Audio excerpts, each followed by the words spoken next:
When Pastor Muizi wanted a ministry, he approached his spiritual father, Bishop Livingstone David Chiganda, who is the head of the Christianity Focus Ministry. They had a chat with him, and he was explained on what is expected of him. Thereafter, gave him a form to fill.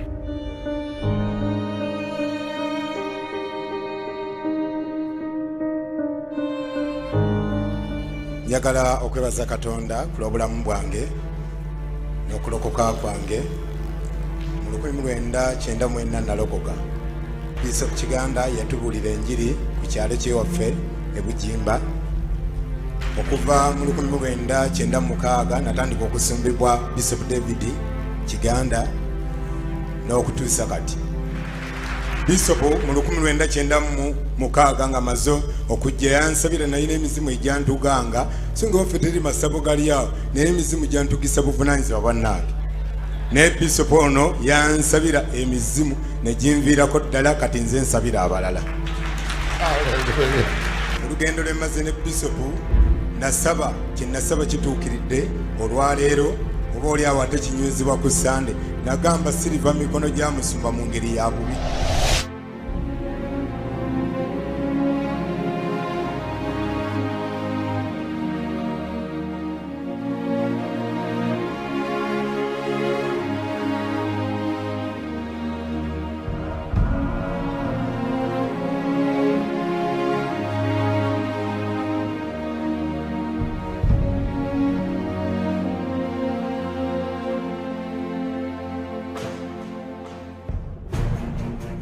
Pastor Muizi went with this form and spent 2 days with this form.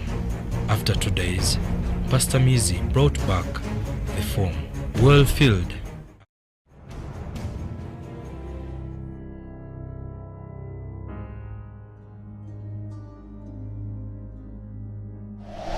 Twagala bagamba mu butongole gy'omusumba Muizi twakkiriziganya naye tutandike ekkanisa e Busega agisumbe mu linnya erya Yesu. Kanisa eno nga bwe tuzze tubategeeza tugenda giguzaawo crusade. Crusade etandika ku nnaku lwakuna. Lwaki crusade? Tetwagala mutabani waffe agende Busega atandikire mu ntalo anti ng'ekkanisa agitandise naye ng'engeri gye bagitandikamu tagimanyi. Ng'alina kusokoola obuliga bwa wali asokoola obuliga bwa wano, buno bwa wano abukuba ekipindi, buno bwa wano abuweereza text message, buno bwa wali abugiregire bwati abasumba babulengere bagendi ono ekyamuleeta kuno kumenya kyaki bamusindika kumenya kyaki zaffe ng'atwala eri ewuwe. Ekyo nakyo tekiri acceptable. Abantu abatannalokoka bayitirivu obungi teweetaaga kumenya kanisa yonna okutandika ekkanisa. That is why ensonga lwaki twevuddemu tugendera mu crusade mu maanyi ag'ekitalo tubulire abantu enjiri kanisa tugiteekemu abantu nga sitwetaaga kupeerereza baawali nti mujje wano. Tulina enkola egobererwa as a mission bwe tuba nga tutandika branch church. Tuba twagala okumanya nga buli kintu kiri clear kubanga oluusi mutubuuzabuuzeeyo ebibuuzo kino kigenda kuba kitya kino kinaaba kitya ate kati lulinga kyali bwe kiti ate kati akati ebyo byonna twabinogeradde eddagala. Tulina enkola ezigobererwa nolwekyo okukakasanga ebyo nabiri taken care of. Omusumba Muizi agenda okubasomera ekiwandiiko ekinyweza enkolagana yaffe naye ng'agenda okusumba branch eyo. Kati kino kyekirayiro kyendayira nkirayira mu Luzungu.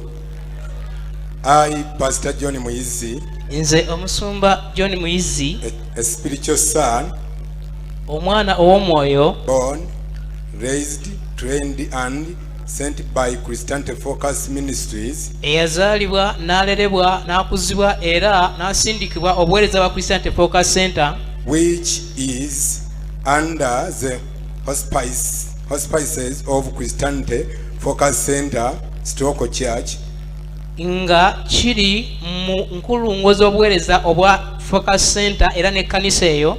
I hereby commit as follow that I will always be humble, loyal, and submissive to my mother church and its entire leadership. Ndi wano okweyama n'okulayira ti nja kubanga muwulize, nja kubeeranga naasiwa mukange era naagonderanga ate n'empeereza mu ngeri esissaamu ekkanisa yange ekitiibwa. Kale abagamba ssaasama ambasekeredde. I will serve under the guidance of my headquarter leadership. Naaweerezanga wansi w'okuluŋŋamya kw'ekitebe kyange ekikulu. Under no circumstance will I become rebellious to my headquarter church or its leadership.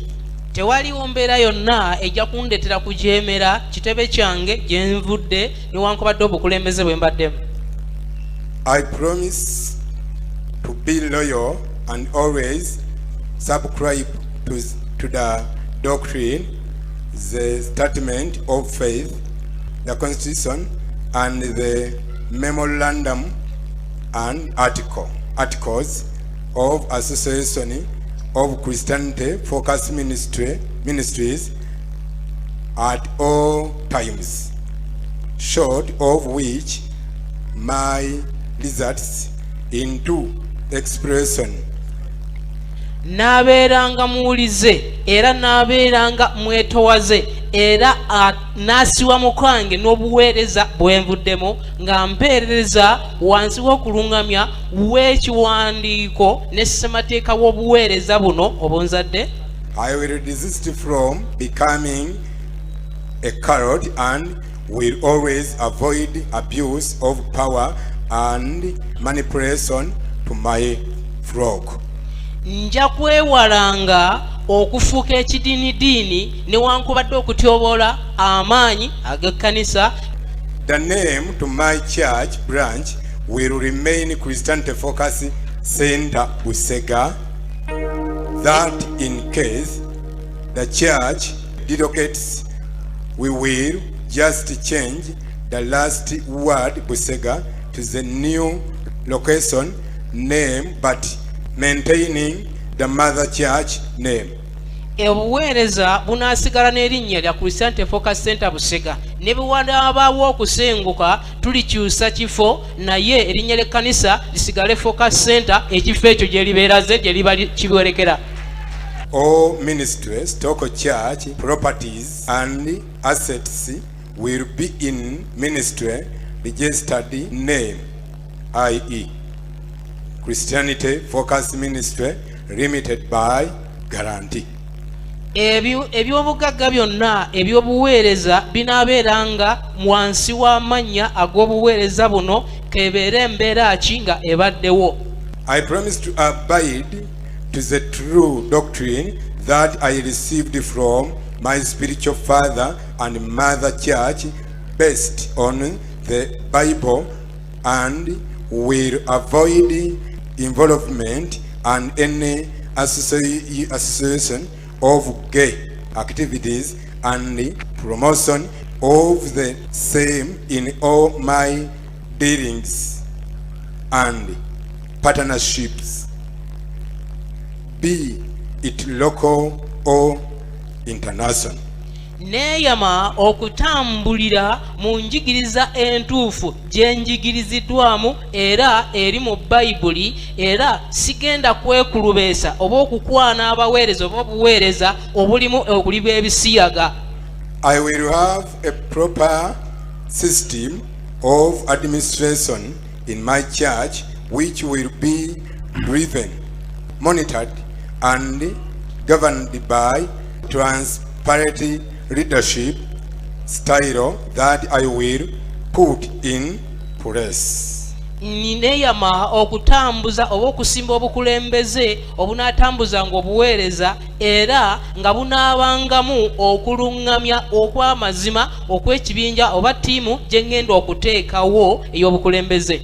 The branch church will have an acceptable, transparent financial system, and I will at all times keep books of accounts that can be audited whenever need arises, and this will be enhanced by opening of a bank account which at times must be operational. Ebyensimbi byebuweereza binakwatibwa mu ngeri ennungamu nga kuliko okukuumanga ebitabo erikigenda okuyambibwa okugulawo accounts ez'ebitongole ebitali bimu mu kanisa kituyambenga okubeera n'ekyokuddamu buli kiba kyetaagisiza era n'okubalirirwa ng'okubalirirwa kw'ebitabo kwetaagisiza. Our church will always respect, honor and participate in all the mega events of the Mother Church, headquarter, Stockholm Ministry, and known to appear like competitors. IGI, annual conferences, and end of year events, monthly overnight prayer, as well as the Monday night dinowon mukutwa njegere. Obuweereza buno bwe tutandika bujjanga kulabawo busseemu ekitiibwa ate era bwenyigirenga mu nkuŋŋaana n'emikolo eminene egy'ekkanisa etuzaala, okugeza nga zi overnight, okugeza nga enkuŋŋaana ezikomekereza omwaka n'olukuŋŋaana olw'okumande olumanyiddwa nga mukutula njegere, era tetugenda kweyisa nga abavuganya obuweereza buno mwe tuvudde. I will not engage myself in practices and methods which aim at targeting members of my mother church in order to build my new branch church. Sigenda kukozesa nkola bubeera obukodyo obw'okusikiriza oba okuluubirira abakristaayo ab'omu kkanisa enzaala ate mbafuule abakristaayo ab'omu kkanisa gye ŋŋenda okusumba. I will pay my individual tithe to my spiritual father and our church tithe to our mother church, that is Christianity Focus Center, Stockholm Ministries. Nawanga ekimu kyange ky'ekkumi eri kitange ow'omwoyo, era n'obuweere ekkanisa yaffe enewanga ekimu eky'ekkumi ekyayo eri ekkanisa egizadde ng'eyo Christianity Focus Center ng'ekkanisa era obuweereza. I promise to allow the mother church to discipline me in the event of committing capital sin or sins, e.g. adultery, sodomy, theft, corruption, false prophecy, fraud, manipulation, etc. Naaganyanga era nenzikiriza ekkanisa enzaala okuŋŋunjula okumpabula singa ndeesanga omulundi gwonna nga ngudde mu gimu ku gino mu nsobi zino ennene, gamba nga okwenda, gamba okulya ebisiyaga, gamba okubba oba okufutyanka oba okutyoboola ekisibo giyite ekkanisa gye ngenda okusumba. I will always pledge allegiance my bishop and the entire leadership of my mother church, Stockholm Ministry. Bulijjo naakuumanga omukululo gwa taata wange w'omwoyo n'ekkanisa enzaala n'obuweereza bwonna mwenvudde. So help me God, in the name of Jesus Christ, my Lord and Savior.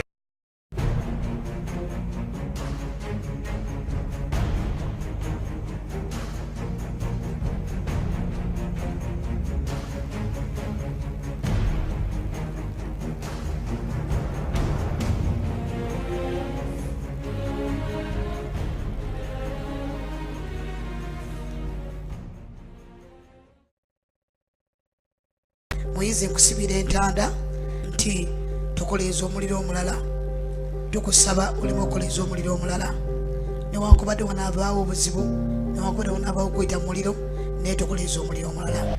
Ssebo taata Bishop awamu ne maama Cindy, ntuusa okwebaza kwange okuva eri abasumba olw'ekikolwa kino kye tulabye olwaleero.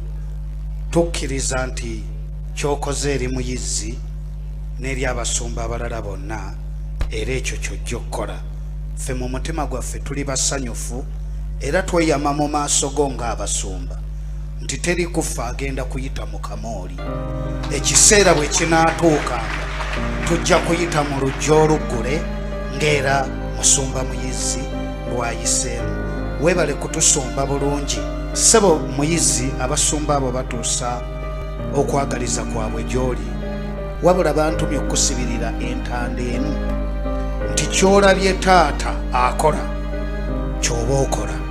Togezaako okugunjaawo ekikyo ky'otayize waka, kubanga bw'onookikola si ggwe ogenda okuvumaganyizibwa wekka, naye ate ne kitaffe ogenda muvumaganya. Taata ayinza okukuuma erinnya, omwana n'ayonoona erinnya lya taata. Ssebo togezaako n'oyonoona erinnya lya taata, likuume butiribiri. Anaalabanga ku muyizi ng'amanyi oyo brandi ya Bishop Kiganda. Ssebo tukwagaliza omukisa awamu ne mukyalawo, mugende musumba ekkanisa ya Focus mu mirembe mu linnya erya Yesu. Amanya nze Grace Muyizi, neebaza Mukama kubanga mulungi, neebaza Mukama olwa musumba Kiganda. Nze ku lwange mutwalanga taata, ateranga era taata, n'ate ku sayidi endala nina engeri gye mutwalamu. Naye mwebaza nnyo kubanga nsumbye. Yatandikira ddala okunsumba nga ndi muto, nga nkyayimba na mu Sunday school, naye abadde Mukama mulungi nnyo okubanga kati nkuza okutuuka ku kino, nsobola okutuuza nange omuntu omulala ne mbaako kye mugamba ate n'akitwala. Lwaki? Nkijje ku musumba Kiganda. Nze sirabangako maama ate neetandabangako. Kigambibwa nti yandeka ndi wa myezi 8, naye mu bufunze Bishop okoze bibiri. Okoze nga maama, okoze nga taata. Naye njagala okwebaza Mukama nti bukyanga ndokoka sejjusiza nti lwaki ndi mulokole, ate wansi w'obuweereza bwe era sikyejjusa nti lwaki gonsumbye, nkyeyagaliramu nnyo. Mukyala wange ono namugamba nti tulina okutandika obuweereza, yaŋŋamba nti nja kubeera mabegawo naye nga ndi mu pozisoni ya kusatu. Kakasa nti Katonda akirimu, kakasa nti ne Bishop Kiganda akirimu. Abasumba kale mbasabe musembeze amafuta wano olw'okwawula omusumba mu linnya lya Yesu Kristo mu Nazareti. Tufuka amafuta gano ku mutwe gwo, tufuka amafuta gano ku mutwe gwo okubeera omuweereza wa Katonda, omwesigwa, ow'obuvunaanyizibwa, ayawuliddwa okukola emirimu emitukuvu egya Katonda n'okukiikirira erinnya lya Mukama mu ngeri entuufu n'amazima ddala. Ogase mu linnya lya Yesu. Tulangirira okugasa kwo nti amawanga ganaavanga era gye gavudde, abantu banaavanga ebuvanjuba ne bugwanjuba ne bajja gy'oli okusumululwa, okulokolebwa, okuwonyezebwa, era n'ekifo ekyo kinaafuukanga ekifo ekyokuwonya. Tulangiridde obuwanguzi ku bulamu bwammwe bwe ne mukyalawo. Tulangiridde nga tubasimba okubeera abajjudde, okubeera abasimbiddwa, okubeera abagasa, okubeera abanyweza, okubeera abalokola emyoyo, okubeera abawangula emyoyo, okubeera abawonya abalwadde, okubeera abazimba ebintu ebinene by'amaanyi, obuweereza buveemu ebintu ebirala ebinene by'amaanyi. Kama ibaza, kama ibaza. Amiina. Abasumba bano abantu tubasabire kubanga batambulidde mu musana mu linnya lya Yesu. Omuntu bw'atambulira musana abeera mulokole, okusinga oyo akukuta mu linnya lya Yesu. Amiina. Kama ibaza, kama ibaza, kama ibaza. Njagala abeetegeka okujja n'ebirabo nga mwetegeka, twagala kusabira abantu bano. Muteeke emikono gyammwe wako.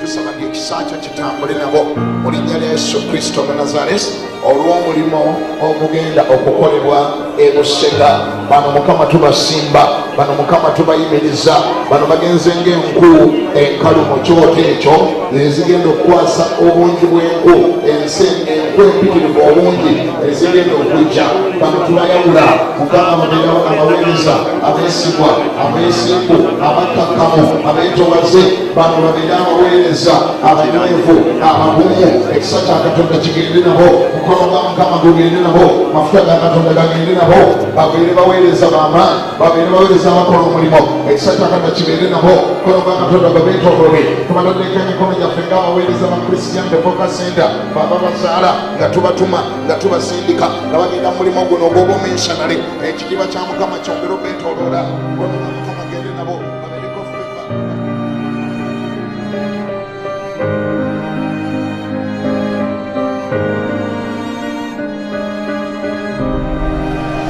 Nengera okwebaza nti weebale nnyo weebale ddala olw'abantu baffe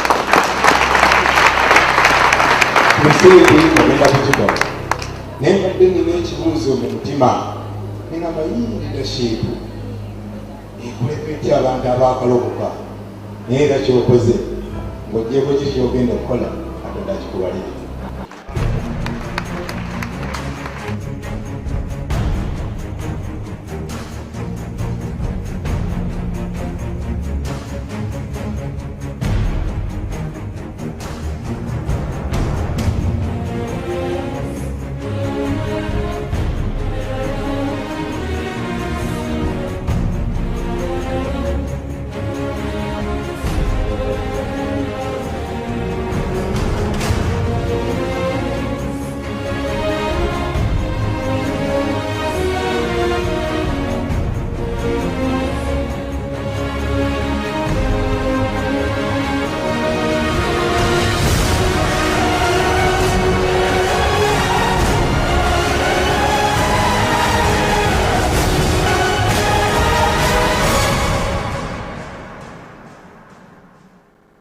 Bishop mu 1996 nga maze okujja yansabira naye n'emizimu egyantuganga so nga waffe teri masabo gali awo naye emizimu gyantugisa buvunaanyizibwa bwannange naye Bishop ono yansabira emizimu ne ginviirako ddala kati nze nsabira abalala.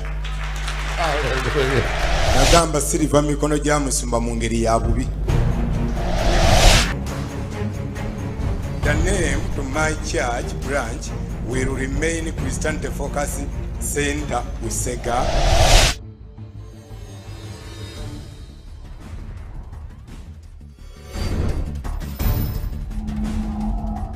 Amanya gange nze John Muyizi. Ekituufu kiri nti obuweereza obwo bwafuna enkyukakyuka era ne bufuuka Prayer Gate Hospital Center Busega Kibumbiro.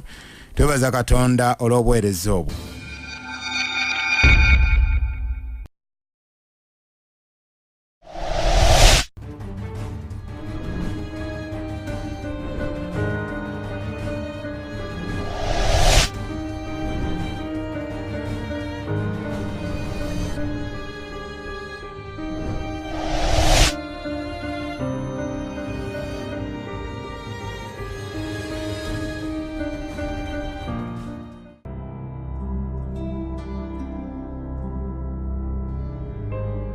My name is John Muyizi. Where do you stay? I stay at Ibila, Nakabuko. And what is your telephone number? 0782 900474. What is your spouse's name? Grace Muyizi. I hold a certificate in theology. And what's the level of education of your spouse? She holds a certificate in theology too. What is your former religion? I was a Catholic. And currently? I'm a Pentecostal. When did you change? 1994. And what is your current church? Christianity Focus Center, located at Mengo Chisenyi. Who is your pastor? My spiritual father is Bishop David Livingstone Chiganda. Tell me the phone number. 0772 516964. And the box number? 70311. Are you baptized by immersion? Yes. When were you baptized? In 1995. Where? Tibujimba. Are you filled with the Holy Spirit? Yes. Do you speak in new tongues and given by the Holy Spirit? Yes, absolutely. Mr. Muyizi, who is hosting us for this crusade? Myself, John Muyizi. Your telephone number. 0782-900474. Where do you reside? At Bila. Where do you need the crusade to be staged? Community Primary School. What is the amount of money needed? 30 million shillings. Any contribution from you, Mr. Muyizi? Nil. What are the proposed dates? 20th to 23rd Feb 2014. What is the main purpose? Starting a brand new church. What is the name of the church hosting this crusade? Christianity Focus Center. What will the new church be called? It will be called Christianity Focus Church, Busega. And who will pastor this new church? Pastor Johnny Muyizi. And who are the proposed associated ministers? Joram Adiru, George Akora, Kasango Moses. And who will oversee this new church? Bishop David Chiganda. Which ministry will be responsible to oversee this new church? Christianity Focus Center. Will the new church be paying its tithe to the headquarter church? Yes. And if yes, how often? Monthly. When will the new church hold its monthly overnight prayer services? Every first Friday of the month.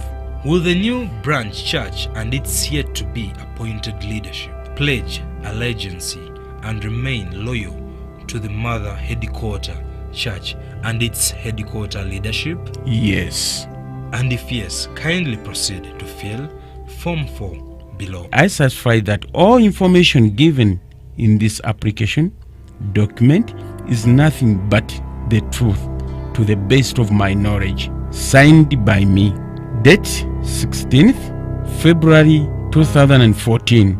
John Muyizi. Telephone number 0782 900474, box 70311, position senior pastor. On behalf of the new church, Christianity Focus Center, Busega. Nagamba siriva mikono gya musumba mu ngeri ya bubi. The name to my church branch will remain Christianity Focus Center, Busega.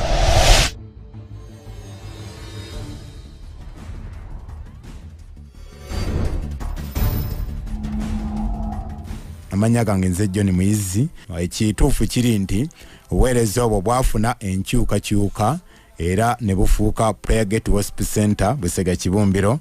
Twebaza Katonda olw'obuweereza obwo.